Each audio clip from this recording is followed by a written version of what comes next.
নমস্কাৰ এই মুহূৰ্তত আপোনালোকে চাইছে সাহিত্য টেকনলজি ইউটিউব চেনেল এই চেনেল ৰাজ্যৰ খবৰটোতে কেইবাটাও গুৰুত্বপূৰ্ণ খবৰ আপোনালোকলৈ আগবঢ়াইছে যিকেইটা খবৰ আপোনালোকে জনাটো অত্যন্ত দৰকাৰী আৰু এই খবৰকেইটা আপোনালোকে উপস্থাপন কৰাৰ আগতেই আপোনালোকে যদি এই চেনেলটো নতুনকৈ আহিছে তেন্তে চেনেলটো প্লিজ ছাবস্ক্ৰাইব কৰি থব আৰু ভিডিঅ'টোত এটা লাইক কৰি উৎসাহিত কৰিব খনিয়াৰ প্ৰথমটো এই মুহূৰ্তত আজি দিনটোৰ সকলোতকৈ ব্ৰেকিং নিউজটোৱে মুকলি হৈ আহিছে কিন্তু ৰাজ্যৰ কোভিড পৰিস্থিতি ওপৰত লক্ষ্য ৰাখি সকলোৱে ছবি সলনি কৰি থাকে কিন্তু আজি পুনৰ ৰাজ্যত কিমানজন লোক কৰোনা ভাইৰাছত আক্ৰান্ত হৈছে আৰু মাৰাত্মক ভাইৰাছত কিমানজন লোকে মৃত্যুক খাব দিবলগীয়া হৈছে সকলো তথ্য জনাইছে মুখ্যমন্ত্ৰী হিমন্ত বিশ্ব শৰ্মা কিন্তু সংক্ৰমণৰ ধাৰা অব্যাহত থকাৰ মাজতে আজিৰ দিনটোতে ৰাজ্যখনত কোভিডৰ পজিটিভিটি হাৰ 2% তলতে আছে কিন্তু মৃত্যুৰ সংখ্যা পূৰ্বৰ দিনৰ তুলনাত আজি পুনৰ বৃদ্ধি পোৱা দেখা গৈছে আৰু 37গৰাকী লোকে ইতিমধ্যে আজিৰ দিনটোত সমগ্ৰ অসমতে মিলি প্ৰাণ হেৰুৱাবলগীয়া হৈছে আৰু বিগত 24 ঘণ্টাৰ ৰাজ্যত কৰোনা ভাইৰাছত আক্ৰান্ত হৈছে 2575গৰাকী লোকৰ আৰু এই সময়ছোৱাত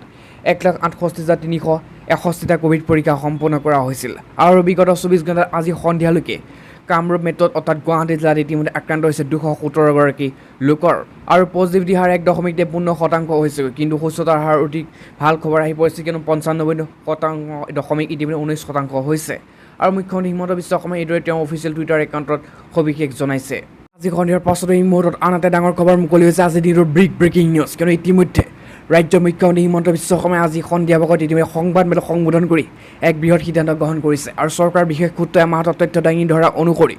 ইতিমধ্যে যিহেতু কাইলৈ 14 জুলাই আৰু কাইলৈ পুৱাই পৰা ৰাজ্যত বলবৎ হ'ব নতুন এছঅপি আৰু ৰাজ্যৰ এছঅপিত কি থাকিব সম্পূৰ্ণ তথ্য জনাইছে চৰকাৰ বিশেষ সূত্ৰই আমাৰ হাতত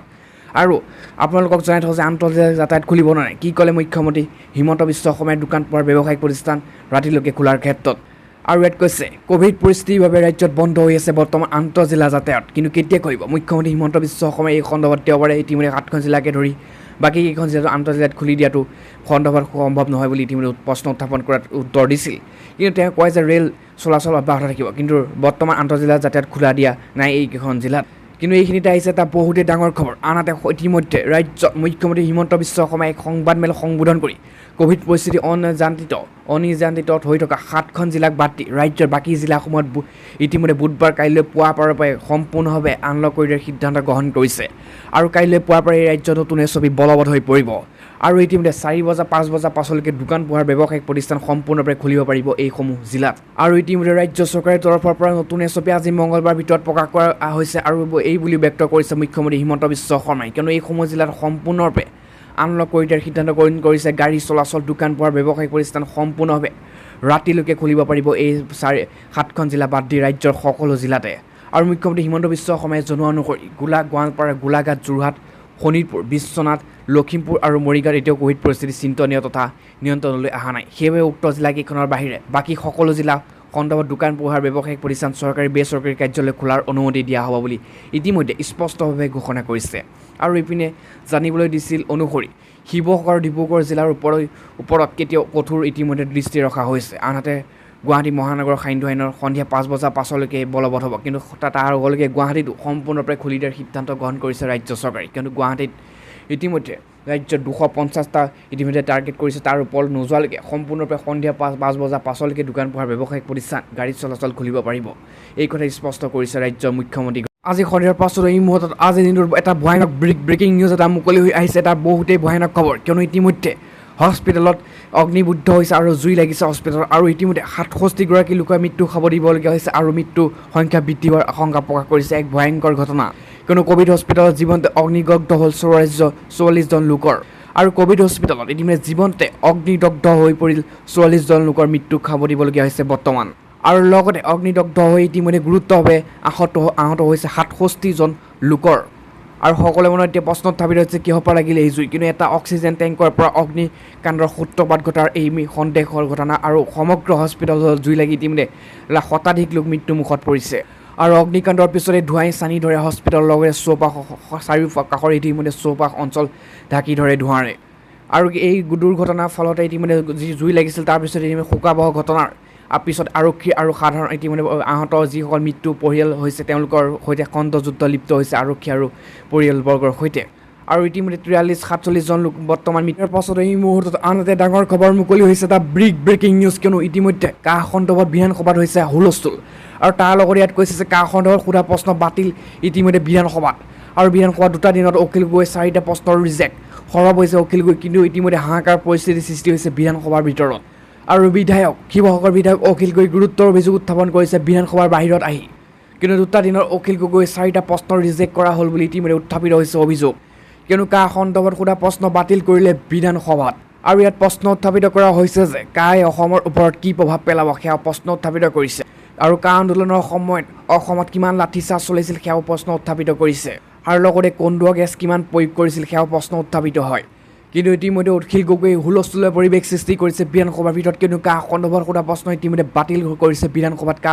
সন্দৰ্ভত প্ৰশ্ন ইতিমধ্যে বাতিল ইয়াৰ পাছতে এই মুহূৰ্তত আন এটা ডাঙৰ খবৰ মুকলি হৈছে এটা অসমবাসীৰ বাবে এটা বহুতেই ভাল খবৰ কিন্তু সৰ্বানন্দ সোণোৱালক আন এক গুৰুত্ব প্ৰদান কৰিছে ইতিমধ্যে দায়িত্ব দিছে দেশৰ প্ৰধানমন্ত্ৰী নৰেন্দ্ৰ মোদীয়ে আৰু ৰাজনৈতিক পৰিক্ৰমাৰ কেবিনেট কমিটিৰ অন্তৰ্ভুক্ত কৰিছে প্ৰাক্তন মুখ্যমন্ত্ৰী সৰ্বানন্দ সোণোৱালক বিগত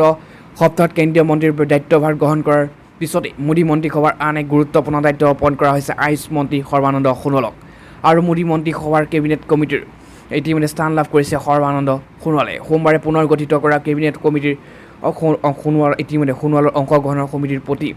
মোদী চৰকাৰ গুৰুত্বকেইটাই ইতিমধ্যে প্ৰমাণ কৰিছে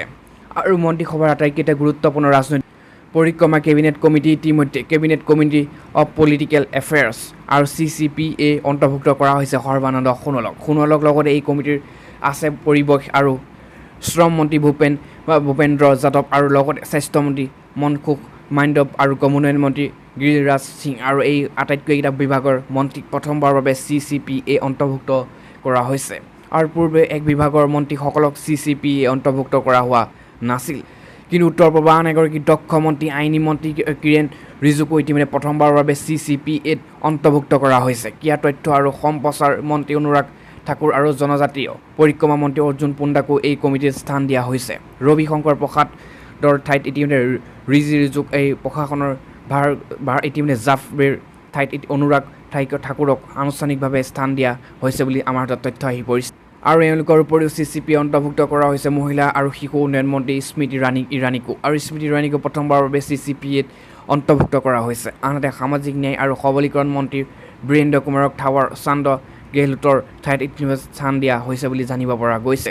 আৰু সৰ্বানন্দ সোণোৱালৰ উপৰিও কেবিনেটৰ কমিটি অন্তৰ্ভুক্ত কৰা হৈছে কেইবাগৰাকী যুৱ কেবিনেট মন্ত্ৰীক আৰু এওঁলোকৰ ভিতৰত উল্লেখযোগ্য হ'ল যে জ্যোতিৰাদিত্য সিন্ধিয়া আৰু জ্যোতিৰাদিত্য সিন্ধিয়াক বিনিয়োগ আৰু বিকাশৰ বিভাগৰ কেবিনেট স্থান দিয়া হৈছে আৰু ৰেল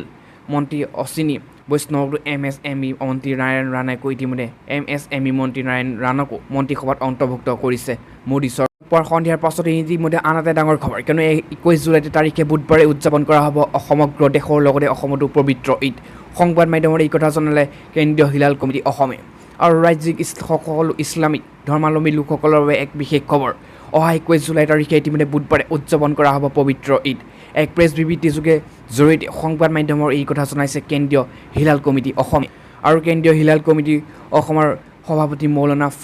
ফকৰুদ্দিন আহমেদ গোস্বামী আৰু সম্পাদক প্ৰধান আলহাজ ইমদাদ হুছেইনৰ স্বাক্ষৰিত প্ৰেছ বিজ্ঞপ্তিটোত ভাৰতবৰ্ষৰ আন ঠাইৰ লগতে অসমতো 21 জুলাইত পবিত্ৰ